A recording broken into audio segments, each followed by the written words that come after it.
Countdown for blast off. X minus 5, 4, 3, 2, X minus 1, fire.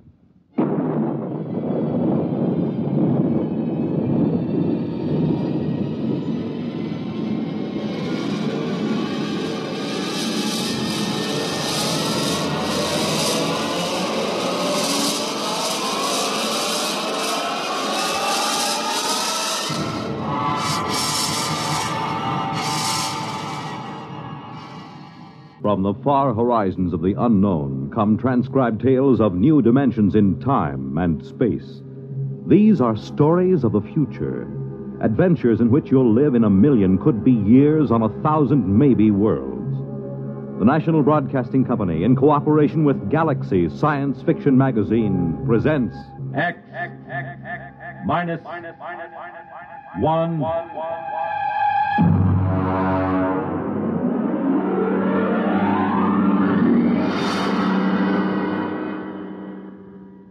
Tonight, The Girls from Earth by Frank M. Robinson.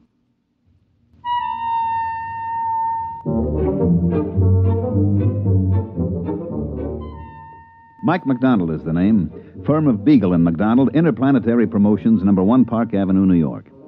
Drop in sometime. Brand new offices. Had them decorated by one of the biggest guys in the business. You know, it's hard to believe that only 6 months ago, me and Charlie Beagle, my associate, were stranded in a one-tank mining town on Mars. Let me tell you about it. Here comes the waiter. Play it cool. Yeah, but we got no dough. Play it cool, I said. Gentlemen, I'll have the sirloin. one sirloin.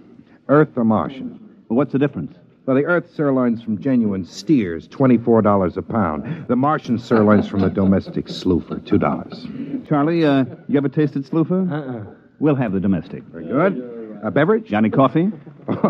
We ran out of coffee in 1997. Haven't been able to get any. Try the muggle juice. Muggle juice? It's a Martian vegetable. Has a pleasant narcotic effect. You better make it whiskey. Whiskey? That we got. Fine. My friend will have the same. Yes, sir. Mike, would you mind telling me how we're going to pay for this sloofer steak? Relax. I'm thinking. And even more important, how are we going to get out of this burg? Charlie, what we need is a mark. A mark? A sucker. And if I'm not mistaken, this little guy with the glasses coming in now is just what we're looking for. Pardon me, sir. My friend and I are just in from Earth, and we don't know much about the customs here. I wonder if you'd be good enough to let us buy you dinner and tell us something about the town. Why, that's very kind of you. You needn't buy me dinner, though. After all, you're the guests here. Well, that's very nice of you. Do join us. Thank you. My name is Henry Mortensen. I'm geologist for the Interplanetary Mining Company. Mike McDonald and my friend Charlie Beagle. How do you do? Oh, pleasure. You say you're just in from Earth? Yes, that's right. Charlie and I are interested in uranium. Just sort of snooping around to see if there's a decent investment up here. Oh, I see. You'll forgive me. It's not much of a town, really. No, I don't suppose it is. After all, you take 20,000 men and plunk them down in the desert like this, and you can't expect much. 20,000 men. No tomatoes? Sir? Tomatoes. Girls. Girls. Oh, I'd almost forgotten what the word meant. No, you see, the Colonization Board hasn't been very successful in persuading Earth women to migrate here. There are a few female Saturnians, the four-armed variety, but aside from that... Well, what do the boys do for relaxation? Well, being a geologist, I'm naturally interested in rock formations. For relaxation? A great many of the men indulge in gambling, and of course there are Slim phrases every glib day. Glib day? We have a 9-day week here on Mars. Oh. Tell me, Mr. Mortensen. Henry. Tell me, Henry, don't the boys get lonesome for the sight of a woman? Well, it is a problem. The men sign up for 9-year hitches. Most of them have forgotten what a woman looks like. Mm-hmm. Do most of these men plan to stay here? I suppose if they had families, they might. The pay is good, and I suspect most of them had their reasons for leaving Earth. I see. Well, how about yourself? Suppose you found the right woman, which in this case would be just about any woman. Oh, I'm very particular. Oh, I mean any woman who met your rigid specifications. Would you stay? You mean get married? Yeah, that's the bit. Well, of course, it's out of the question. No woman has ever showed the slightest interest in me. Well, suppose one agreed to marry you in advance, and she met all your specifications. Well, I've always wanted a family, yes, I suppose I'd marry. That's very admirable. Very, very admirable. Here's the waiter with our dinner. Sloofer steak, gentlemen. Good luck with it.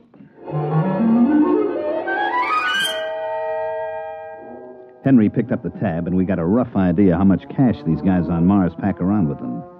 Enough to choke a galactic telescope is about all. We thanked the little guy and sat around until he left. Then I went to work. Okay, what do we do now? Charlie, we get to work. What work? Oh, card game, maybe? Listen, these guys been playing cards for 15 years now. We wouldn't have a prayer. I got an idea. So give. You still got that Earth magazine, the one with the Hollywood starlet on the cover? Yeah, in my suitcase. Good, I want it. What for? To make our poster advertisement. That's what's for. Poster? Look, Charlie, just picture this. A big poster with that starlet on it, twice as big as life. And underneath, this slogan, I'm coming from Earth to you. Huh? Then down in the corner, just this little notice.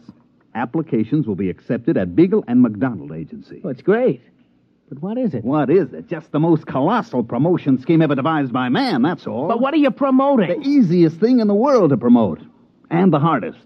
Marriage. Marriage? Look at it this way, Charlie boy. Here on Mars, we have 20,000 strong Earthmen with but a single thought. Dames. Exactly. And on Earth, we have 20 million single dames with but a thought. Husbands. So? Oh, how you going to do it? All right, now we get this poster made. We put it up. We take applications. $100 a head plus the cost of transportation. We get the $100. Then we leave. But first we deliver the girl. Oh, it's a natural. A natural, Charlie. It's colossal. What's 20,000 times 100? $2 million. Wow, that's our profit. Wait a minute. What? How are we going to line up 20,000 girls and convince them to come up to this desert? I'm working on that. Come on, we got to find a printer to make our poster. What do we use for dough? You huck your watch. Come on, let's go.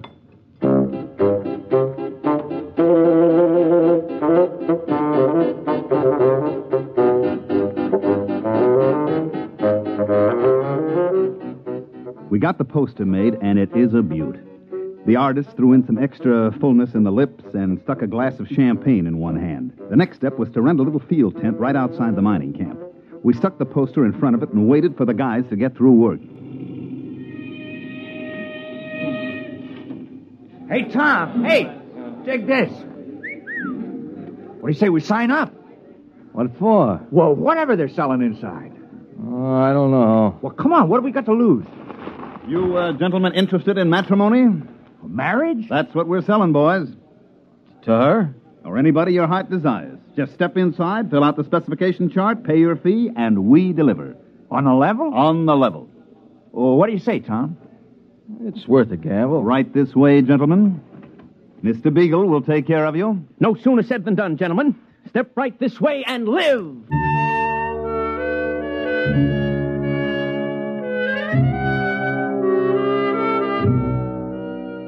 At the end of the first day, we had deposits amounting to about $15,000. By the third day, we had to beat them off with clubs. Everybody had a dream girl, and we were guaranteeing delivery. 40,000, 50,000, 60,000 bucks. Oh, Mike, what do you say we skip out on the first space freighter? What are you, nuts? There's another million coming here, and my name isn't Mike McDonald. Oh, yeah, incidentally. Yeah. Have you figured out a way to deliver on this swindle? Naturally. You have? Of course. Oh. We just go down to Earth and put up a different poster. Guaranteed husbands. Every one of them an Adonis. What happens when they arrive? We get lynched? Look, while these ladies are en route to Mars, you and me are en route to Earth. Get it? Yeah.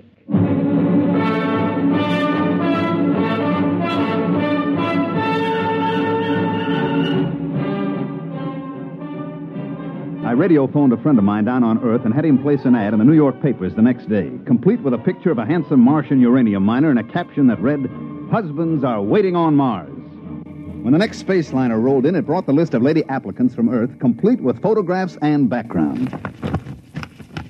Here's the first batch, Charlie. Let's look them over. Yeah, right. Let's see now. Maybe the next one will be a little better. How is it? Let's see the next one. Lola Carroll, age 29. 29? Whew, she's 40 if she's a day. Occupation, homebody. Background in education? Blank. Oh, a note from Mitchell. Says she did 4 years at a reformatory for shoplifting, and she's currently on parole. Let's see this one. Wanda Baker. Age 35, occupation gymnastic instructor, State College. Note says she was picked up for loitering and fined on 17 different occasions. Oh, brother. These ain't exactly the creme de la creme, these ladies. Oh, what'd you expect? It ain't what I expect, Mike. It's what the boys in the mining camp expect. $100 fee plus $2,500 for transportation. That ain't hay. Wait a minute. I got an idea. I'm waiting. First, we get rid of all these pictures, see? Then we print up a few thousand pictures of movie starlets, and we paste them on the applications.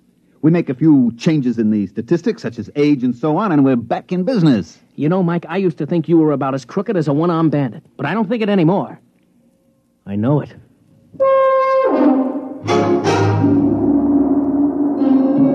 So we spent the next few nights pasting up pictures and changing age 38 to age 28 and so on. It was easy. Then we called in the applicants from the mining camp and gave each one the dope sheet on his prospective bride. Hey, Bill. Hey, look at mine. Lola Carroll, age 29. Boy. Mine's named Wanda Baker. She's 25. Well, you dig this picture? She's almost... What's wrong? Mine looks exactly like yours. What? Let me see. Take a look at those two pictures. You're right. Wait a minute. Hey, Mr. Mortensen. Yes? Take a look at this. Both alike. Most peculiar. Particularly peculiar since, well, mine looks like yours, too. You put in for a wife? Why not? Miranda Potts, age 25. A former lady wrestling coach. But the pictures puzzle me. I think maybe these guys are trying to pull a fast one. You may be right at that.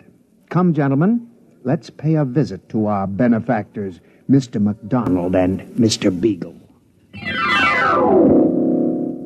At the precise moment that Henry Mortensen and his two aggressive companions decided to drop in on myself and Charlie Beagle, we were in the process of tying our money into small bundles and placing it in suitcases, which also contained our clothes and tickets for the next rocket to Earth. It was very embarrassing. Oh, yes, gentlemen? We would like a word with you, Mr. McDonald. Well, Mr. Beagle and I are a little busy. I'm afraid it'll have to wait. Oh, what seems to be the problem? Just the three of us have the picture of the same girl clipped to our applications. Really? Well, let's have a look. Right here. Well, what do you know? Charlie, take a look. Huh? You imbecile, you didn't check for duplicates. Well, now I think maybe I have an explanation, boys. Go on. None of you has been on Earth for some years now, is that right? That's true. Well, you know how styles take hold on Earth. One year every woman's curly and blonde. Next year it's straight and brunette. Well, the same thing has happened with cosmetics, makeup, and so on. Now, gentlemen, when I was on Earth last month, every woman in New York was trying to look like a certain movie actress. It got so men couldn't tell their own wives apart. That isn't very convincing, Mr. McDonald. Look, boys, obviously there was some mix-up at the Earth Agency. They got the wrong pictures pasted up or something, but I'm sure it'll all straighten itself out. Now, if you don't mind, Mr. Beagle and I have to finish packing. We mind. You do? You do? Uh-huh. Tom, you take that money in those suitcases and lock them up over at the company office. Now, boys, just a minute. That's stealing, boys. It's considered dishonest. We ain't stealing.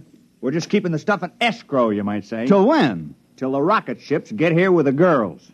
If these dames are as gorgeous as you tell us they are, you'll get every penny of your dough. Suppose they ain't quite gorgeous. And you and your friend here are going to suddenly find yourselves unable to carry on as living humans. You fetch my meaning? I fetch.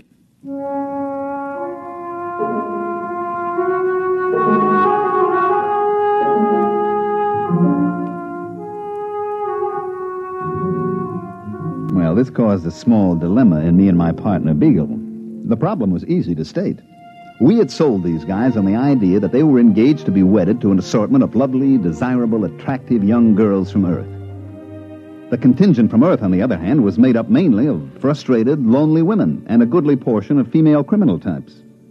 The problem was how to convince these boys that they were not getting cheated. That's enough, Charlie. Now, the problem is how to convince everybody that he ain't getting cheated, right? Oh, you're a master of summing up a problem. Now how about solving it? Just give me some time. Look, the rocket fleet from Earth arrives here tomorrow morning at 9 o'clock. 20,000 very strong miners will be assembled at the rocket port waiting. True. So? Pour me a little more of that muggle juice. No.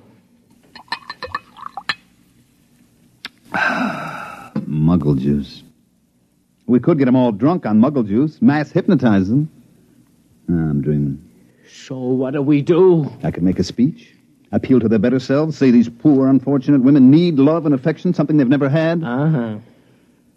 How about makeup? Maybe we could hire a cosmetic man to make them up to look like the pictures. Sure. Or we could say that it's all a big mistake. We got the wrong shipment. Or we could kill ourselves. No need for that, Charlie. That's going to be done for us. Yeah, that's what I figure.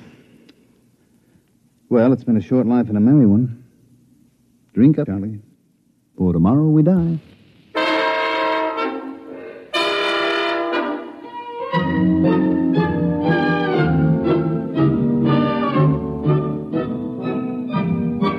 The next morning, the miners came in from all parts of the desert to assemble at the spaceport. It was quite a sight. They'd all shaved and spruced up for the occasion, and some of them looked downright handsome. And every one of them had a package wrapped with ribbon for his prospective bride. Tom! Hey, Tom, over here! Hi. Some excitement, huh? I'm sweating like a schoolboy on his first date. Why, see, you got a present, too. Yeah, they were selling some of that cologne water. Hanley's number 4. Well, I got the same thing. Boy, this whole planet is going to smell like Hanley's number 4. Is my tie on straight? It's been 8 years since I tied a tie. Yeah, it's pretty good. Boy, everybody is nervous as a cat. You know, I took a look at myself in the mirror this morning. It was quite an experience. I just stood there looking. And then I said to myself, Bill, you're a slob. You couldn't get a girl on Earth. And if you're lucky, maybe the one who's coming today won't go back on the first ship. I was thinking the same thing. You suppose they'll be as glamorous as those two crooks told us? You know what? I hope not. I just wouldn't feel right bringing a real cultured, glamorous creature to that tar paper shack over near mine number 6. I was thinking the same thing. Hey, there's Mortensen. Boy, he looks like he's going to the radiation chamber. Good morning, gentlemen. Hi. Well, it shouldn't be long now. We ought to sight the first ship any minute. Fellow down at number 3 mine was trying to get out of it.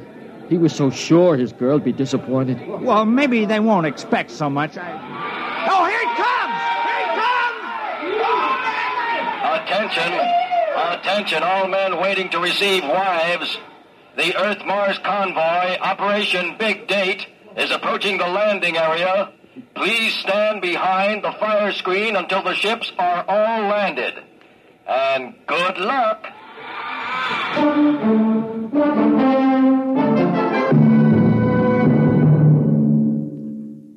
During all this, Charlie Beagle and I were more or less under guard back at our office. I say more or less because there were 6 miners with loaded guns sitting practically on top of us. In the distance, we could hear the rockets come blasting in for a landing. And then everything got very quiet. And we knew the girls were coming off the ships. What do you suppose is happening? Well, it's pretty quiet, Charlie. I guess the girls are coming off. Yeah, I don't hear no sounds of rejoicing. Now, just take it easy. You suppose they'll hang us or shoot us? Now, relax. Relax, he says, but... Oh, here comes a Jeep with Uncle Henry in it. Is he alone? Uh-huh. Well, so long, Charlie.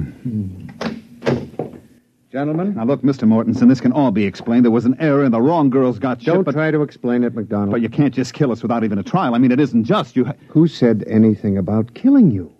We're throwing a banquet tonight, and we want you and Mr. Beagle as guests of honor. As what? Guests of honor. You mean the girls were okay? Okay, they're lovely. The nicest thing about them, of course, is that they don't expect much. They seem to accept us with all our faults and all the shabbiness and ugliness of the life on Mars. There isn't a one of them who turned up her nose at the place. They seem thankful just to be here. And the guys, they all feel okay about it? Okay, they're like a bunch of kids. There isn't a one of them who wasn't scared breathless that he'd have some sophisticated glamour girl on his hands. No, sir. These are down-to-earth women who had it tough on Earth, and they figure to find some happiness here if it's humanly possible. Yeah, but how did the boys like the way they shape up? Charlie. I mean, There might be some that seemed a little older than the applications. You know how clerical errors can be made. Well, gentlemen, when you've been living on Mars for 15 years without having seen even a single Earth woman, you kind of lose the standards that Hollywood sets for us. As far as I and the other men are concerned, they're gorgeous.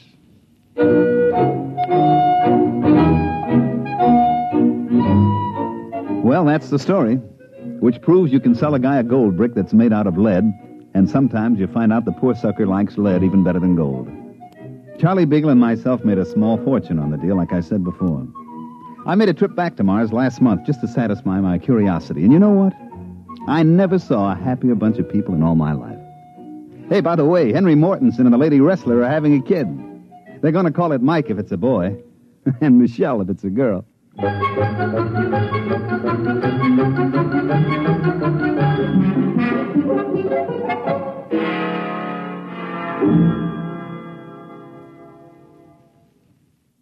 You have just heard X-1, presented by the National Broadcasting Company in cooperation with Galaxy Science Fiction Magazine. Tonight, X-1 has brought you The Girls from Earth, a story from the pages of Galaxy written by Frank M. Robinson and adapted for radio by George Lefferts. Featured in the cast were Mandel Kramer as Mike, Bob Hastings as Charlie, John Gibson as Henry, Jim Stevens as Tom, Dick Hamilton as Bill, and Phil Sterling as the waiter. This is Fred Collins. X-1 was directed by Daniel Sutter and is an NBC Radio Network production.